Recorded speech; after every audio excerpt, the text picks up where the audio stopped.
Who knew that just getting together in the garden would be so momentous after the last year and a half we've had?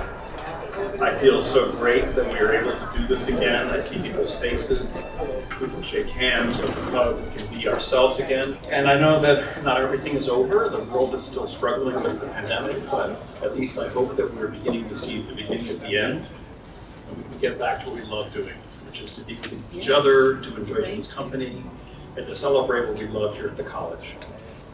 It's my privilege to be the sort of MC tonight, and we have a few people who are going to come and speak on behalf of our President and CEO, George Wohlreich.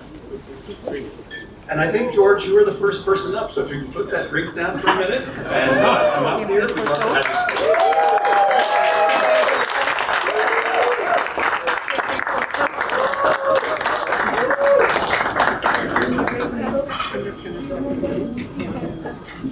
Thank you very much, Dr. Beckett.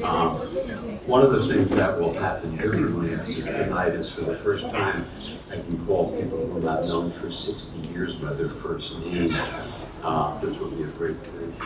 I had no idea what I was going to be asked to do, believe it or not. But since I hope my mother didn't raise a fool, I came somewhat prepared. But I will be brief. First of all, I know Dr. Laura Bennett is here, but is Derek Gilman here? No. Okay, because Bennett would recognize immediately because he knows about iconography. This is the first time I've shown up in one of these meetings without a suit. So this is a sign, and those of you who know about PhDs in iconography, this is a true sign of something major going on.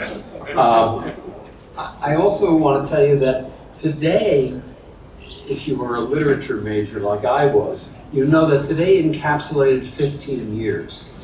I started my day today with a root canal of all things. And am ending it with a group of people I really like, admire, respect, and having fun.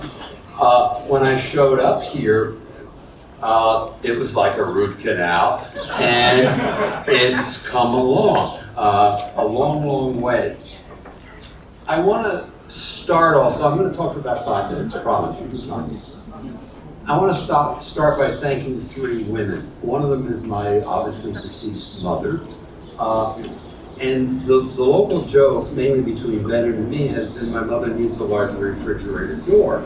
Because she used to put things in the refrigerator door, you know, like the drawing of the rocket ship that looked like, who knows what, from 3rd grade.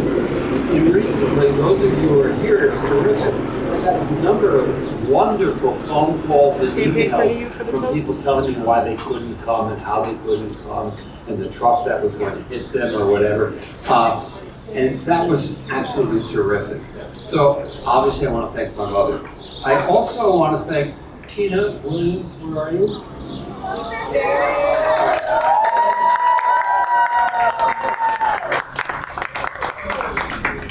Tina, it's a dirty little secret, but Tina's actually had a very easy job.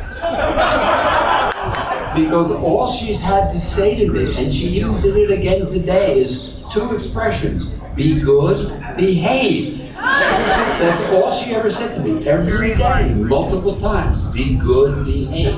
So, Tina, thank you for keeping me on the straight and narrow, and when I didn't, it ain't your fault. Then, of course, there is St. Judy.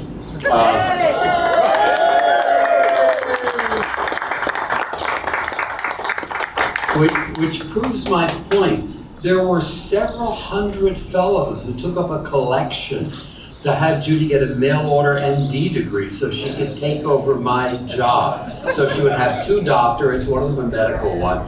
And people thought that would just be terrific. I mean, after the Shark Tank at the Dalton School, this would have been a walk in the park. But I know some of us have had major losses with COVID. I had a major gain. I was locked up with Judy for 15 months, and that wasn't so bad. So we should all, you all should thank St. Judy. And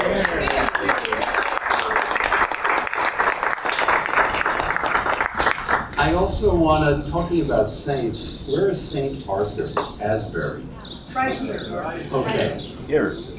I get credit for a lot of things. Yes. St. Arthur saved this place. He kept it intact and running until I showed up. And someday, I hope people appreciate just how much he did.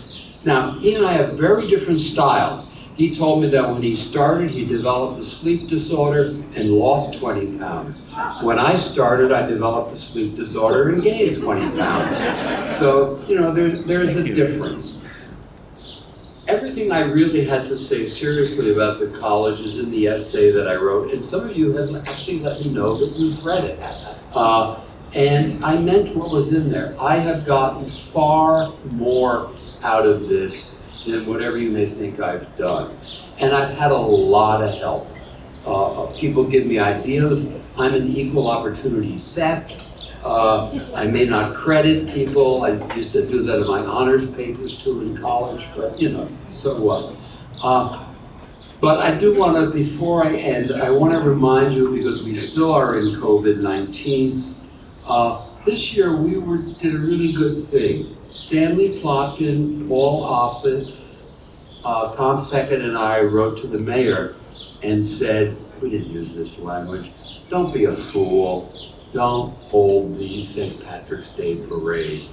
And whether it was due to us or not, and whether he ever came and saw our exhibit about, you know, the 1918 epidemic, they canceled the parade. So we did one really good thing. And so,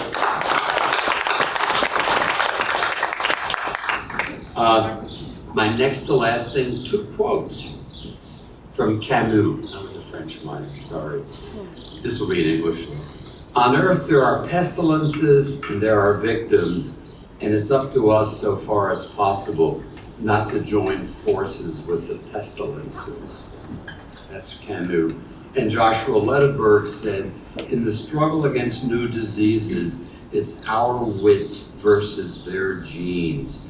If we want to triumph, we will need to think clearly, prepare for the worst, and do better. So, final thing. Some of you, I can look around, are old enough to remember Kingman Brewster, who said 10 years, they'd say bye-bye. I did 10 plus 5. My math wasn't very good. So, I think it is time for me to leave. I have ideas, I have energy, but I think the college will really do better with a new leader, with a new view, with the staff that we have. And if I've really accomplished that which some of you think I have, I really won't be missed. And that's what's supposed to happen. And I'm really glad about that. So finally, I hope I'm within my 5 minutes. I want to thank you all very much for supporting me, listening to me, helping me, and making it a reason for me to get out of bed in the morning. So, thank you.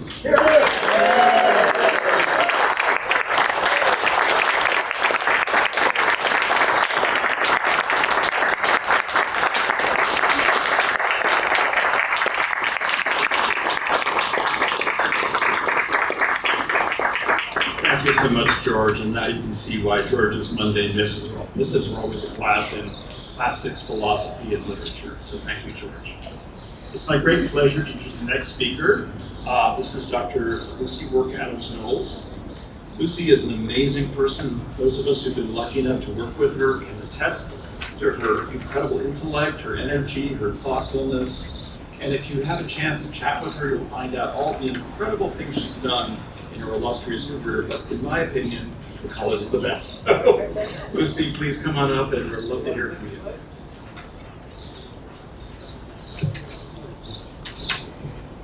Thank you, John.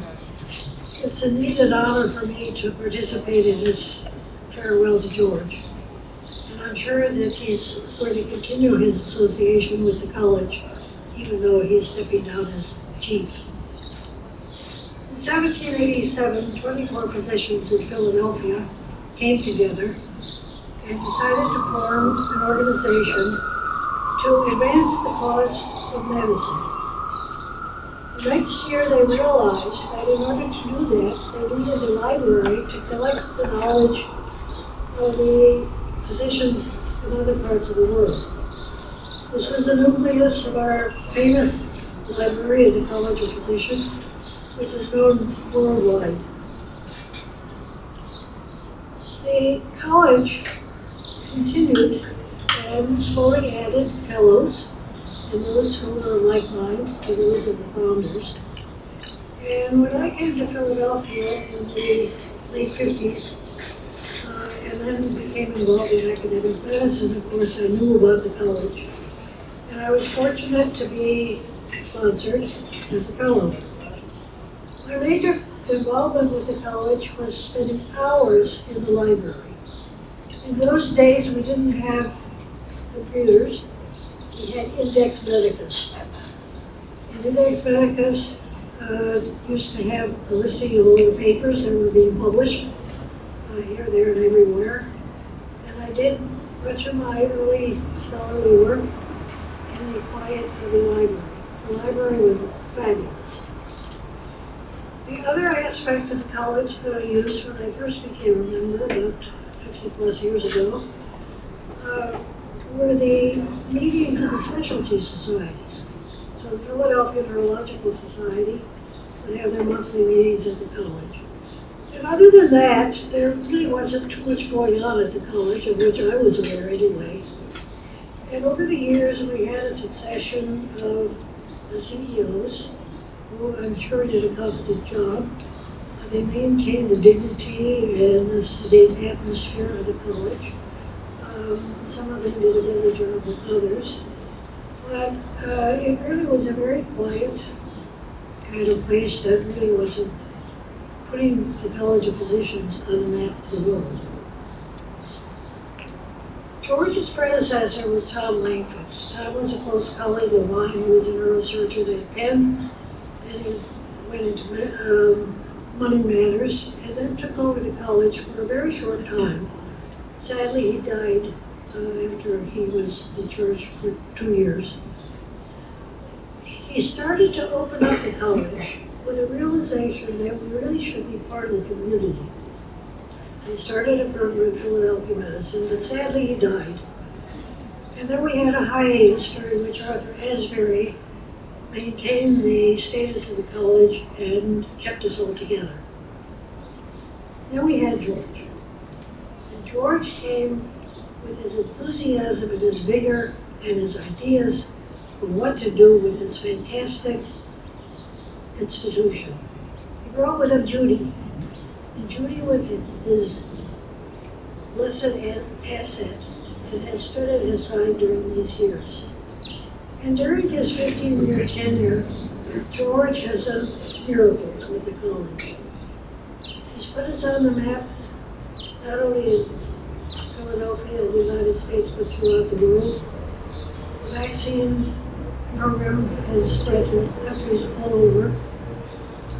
He's developed an educational program for some of the less fortunate children in Philadelphia with the help of money from the Carabots Foundation. He has done a fantastic job with advancing and widening the scope of the college by inviting colleagues in medicine, dentistry, pharmacy, and related fields, and brought them into the fold, because physicians cannot work in a vacuum. We need the help of colleagues, and George recognized that, and thought we should recognize these people and bring them in to be our equal colleagues. So this was a very major advance of the college. And one of the really remarkable things George has done was recognize the importance of the arts in our lifetime.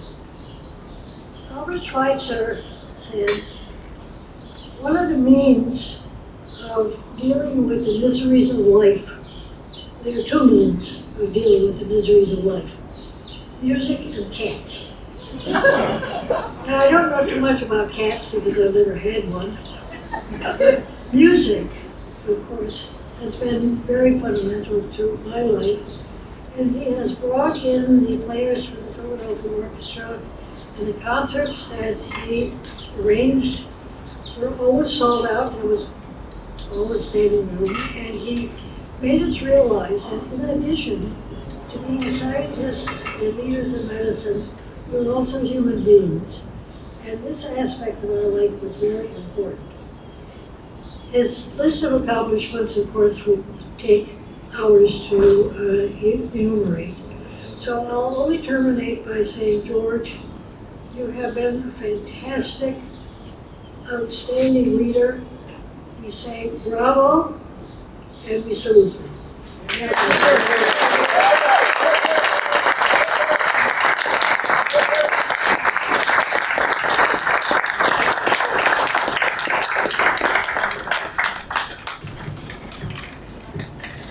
Thank you, Dr. Adams-Mills. That was a very moving and lovely testimony.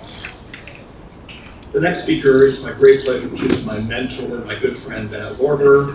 Bennett is not only a brilliant Renaissance man with unbelievable talent in music and art and medicine, just by the way, but he also is a great friend of George. And I think we can attribute to Bennett some of the interest that George initially had, and then thank Bennett for helping us connect with George Wohlreich.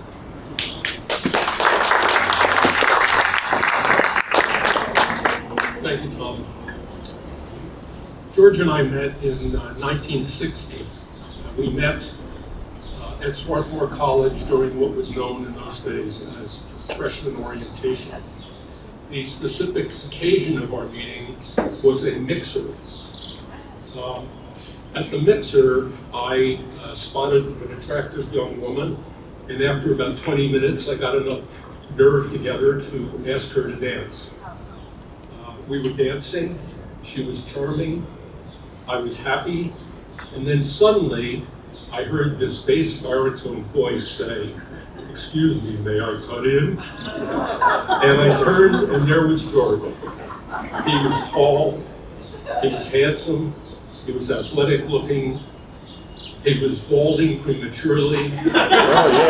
He was wearing an absolutely magnificent houndstooth jacket with suede patches on his elbows and a pipe in the pocket. And I thought he was a professor.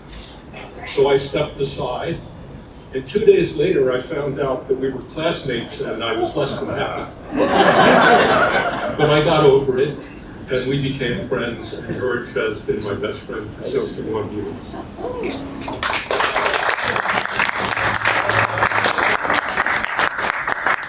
About 16 years ago, this college was looking for a new CEO, and I attended an executive committee meeting at which the chair of the search committee for the new CEO was lamenting the fact that they hadn't found any decent candidate for the job. And I piped up and said, "I know the perfect person for this job." And they said, "Who's that?" And I said, "George Wohlreich." And then I talked about George. And at the end of that, I was asked, "Do you think he would be interested?" And I said, "I have no idea, but I'm having dinner with him tonight, I'll ask him." So I went to George's apartment, he cooked dinner, and we had a lovely time. And after we had had a few drinks and he was mellow, I asked him if he would be interested, and he said yes. And that was to all of our good fortune. The last 15 years has proved that I have never been more correct in my life than when I said I knew the perfect person for the job.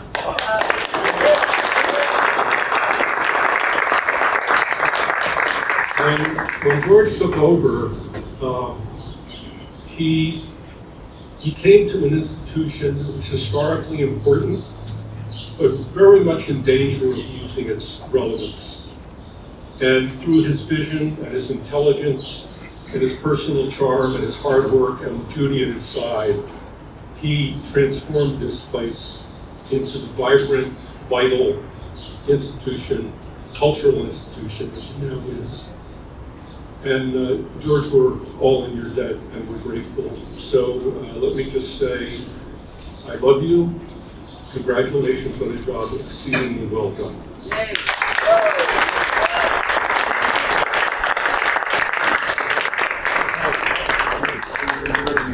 Thank you, Dr. Lorber.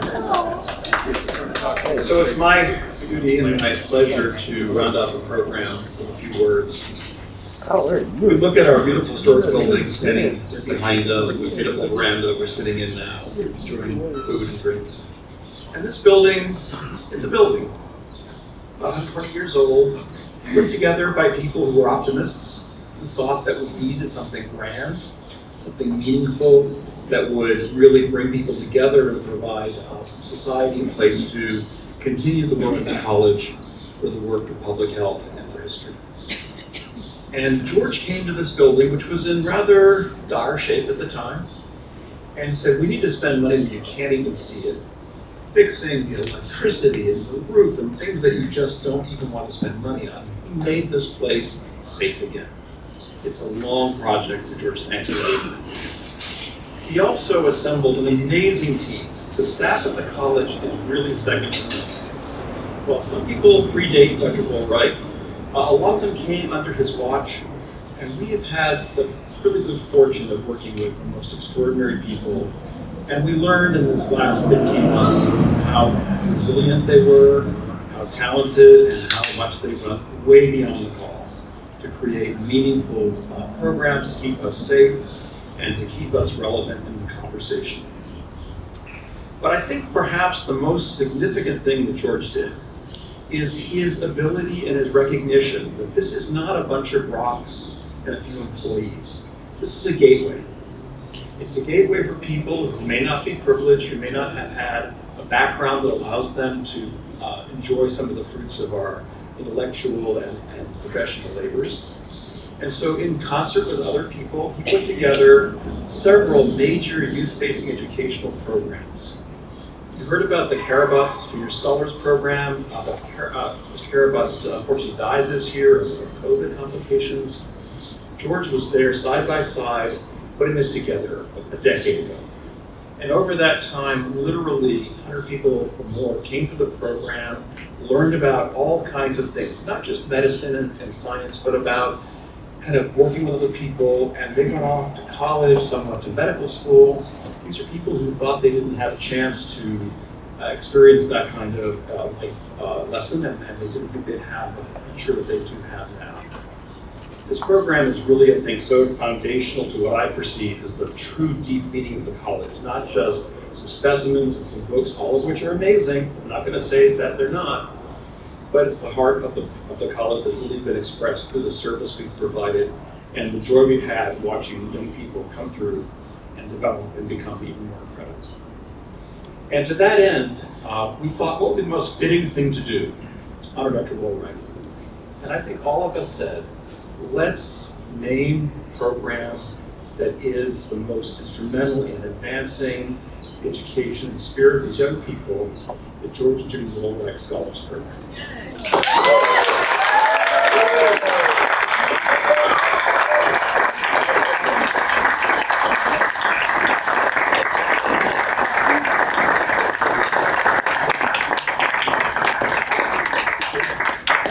George has been fantastic at raising money and saving money and making us financially whole, allowing us to prosper under all kinds of economic conditions.